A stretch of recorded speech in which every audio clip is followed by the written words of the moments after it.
عام وانتم طيبين. هنعمل البرياني اللحم سوا النهاردة. هنحتاج كيلو لحم غنم زي ما احنا شايفين كده. التتبيلة بتاعت اللحمة عبارة عن شايفين فلفل اخضر حار ده، معلقة صغيرة كركم، كاري، بهارات برياني، بابريكا، شطة، معلقة صغيرة ورق لورا، كوباية زبادي 250 جرام، فلفل حار اخضر، جنزبيل، 5 فصوص ثوم، والملح. هنخلط كل ده سوا مع بعض على اللحمة بتاعتنا علشان التتبيلة. وده الفلفل الاخضر الحار وهو مفروم، ومعاه الزبادي وفصوص الثوم. هنخلطه مع اللحمة وهنسيبهم نقلبهم كويس جدا علشان التتبيلة كلها تتخلل اللحمة بتاعتنا مع البهارات اللي احنا حطيناها ومجموعة التوابل بتاعت التتبيلة بتاعت اللحم. وهنسيبها تقريبا 4 ساعات في التتبيلة دي، ولو حبيتي طعم اكتر تعززي الطعم تقعد ليلة كاملة في التلاجة، مش هيحصل لها اي حاجة، بالعكس هتبقى اجمل. شايفة الشكل؟ ما شاء الله. اخلطيها كويس، اكلة هتطلع احلى ما تشتريها جاهزة من بره. ده منظر اللحمة بتاعتنا بالتتبيلة، غطيتيها كويس خالص. وبعد كده هنحفظها في التلاجة. هنجيب بقى 3 بصلات كبار نقطعهم جوانح ونحمرهم في الزيت لحد ما نوصل للون البصل المكرمل. نكرملهم في الزيت زي ما احنا شايفين كده. تقلبي البصل حلو لحد ما نوصل لدرجة اللون المكرمل كده في البصل.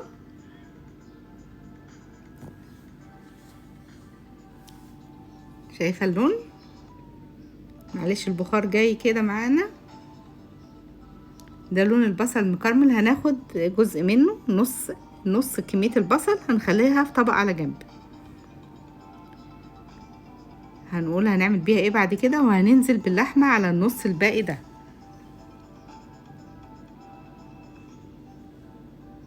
وهنحط معاه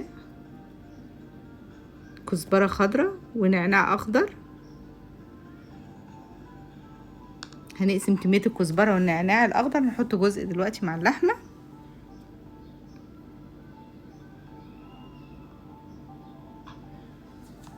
تقليبة كده عشان تتجانس كلها المكونات، اللحمة مع التتبيلة مع البصل الجميل المكرمل اللي ريحته جميلة جدا. ودي كمية الكزبرة والنعناع الاخضر اللي هننزل بيهم مع اللحمة، بتدي طعم غريب جدا. هنقلبها كويس وهنسيبها حسب، لو حطينا في حلة ضغط هتاخد تقريبا ساعة الا ربع. لو حلة عادية هتسوي فيها اللحمة هتحتاجي انك تشوفيها انتي حسب اللحمة اللي انتي بتستخدميها. ده لحم غنم، لحم ضان، فهي خدت في حلة الضغط ساعة الا ربع. وهنضيف المية بتاعتنا، كوباية من المية زي ما احنا شايفين كده، كوباية كبيرة. دي بقى تتبيلة الرز بتاعنا اللي هننقع فيها الرز. توابل الرز بقى: كمون حب، وكزبرة حب، وفلفل اسود حب، 5 مسمار قرنفل، 5 حبهان، 1 لومي ليمون مجفف، و1 ينسون نجم، والملح في معلقتين زيت كده نزلنا بيهم. لما بننزل بالتوابل دي في الزيت بتاخد ريحة بصراحة يعني جميلة جدا. وحسب كمية احنا هننقع ده المحلول ده هياخد غلوة زي ما احنا شايفين. وممكن ننزل بالرز عليه، في ناس ممكن تتقبل الحاجات دي، بس انا هشيلها بالمصفى. هي خدت الطعم لما غلت غلوة كده، وهصفيها خالص يعني، سبتها تغلي شوية وبعد كده هنزل بالرز فيها. في ناس بتسيبها، واحنا يعني حسب رغبتك. وهنزل بالرز. الرز علشان ده رز بسمتي، كوبايتين من الرز هتحطيهم يستووا تقريبا في، شايفة شكل الرز ده هياخد يعني سلقة شوية، يتسلق شوية. انا كنت نقعاه في مية دافية وملح، بتلاقي حباية الرز كبرت معنا زي ما انت شايفاها كده، خد غلوة. ونزلت بقى بيه على اللحمة بعد ما اطمنت انها استوت، ولسه فيها بقى شوية كده من الصوص بتاعها. شايفين شكل الرزاية بقت الحباية طويلة قوي ازاي؟ دي لما بننقع الرز حوالي كده نص ساعة في مية دافية وملح بيدينا الحجم الكبير بتاع حباية الرز دي. انا سلقته شوية في المية اللي احنا قلنا حطينا فيها مجموعة التوابل بتاع نقع الرز دي، وشلناها عشان يطلع لنا الرز صافي كده من غير الحب بتاعه. وده شوية من صوص اللحمة كنت اخدتها. انا اسمي سيف الله بس معروف بدودي. شايفين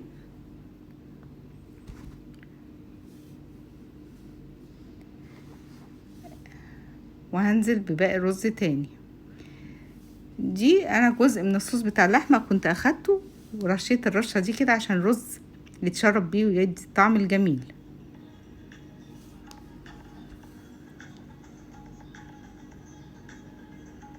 ده صوص اللحمة كده، شايفين بقى لما استوى مع البصل المكرمل بالتتبيلة بتاعتها مديها لون جميل وهيدي طعم حلو قوي.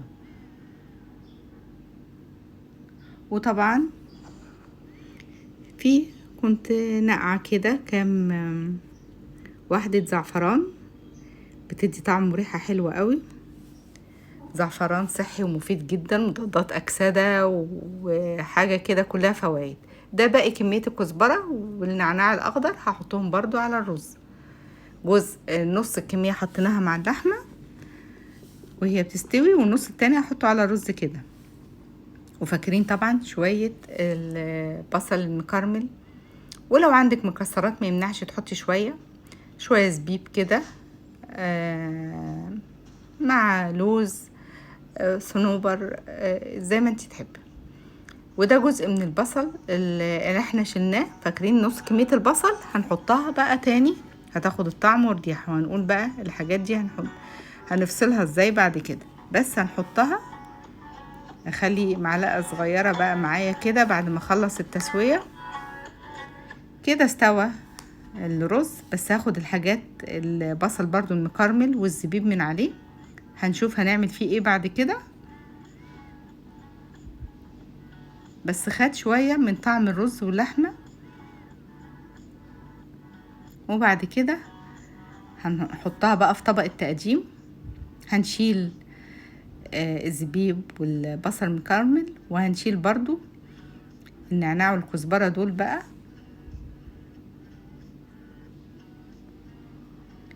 هنشوف هنحتاجهم في ايه بعد كده. شايفين الرز متفلفل وجميل قوي ازاي؟ قلبناه في طبق التقديم.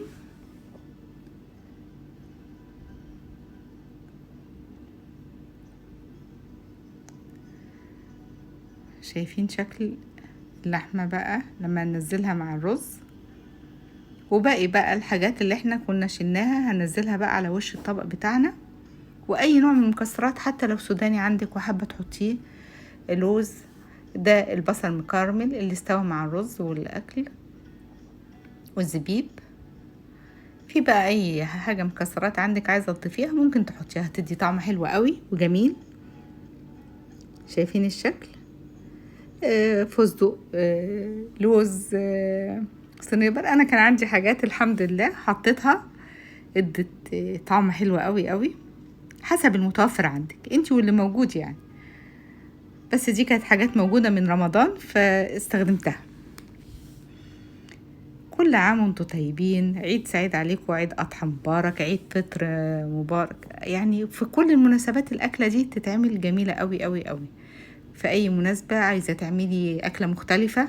شايفين شكل اللحمة، شكل الحاجة، طعمها حلو جدا. احلى ما تشتريها جاهزة، جربي تعمليها في البيت وهتعجبك قوي. واتمنى ان اسمع رأيكم عنها.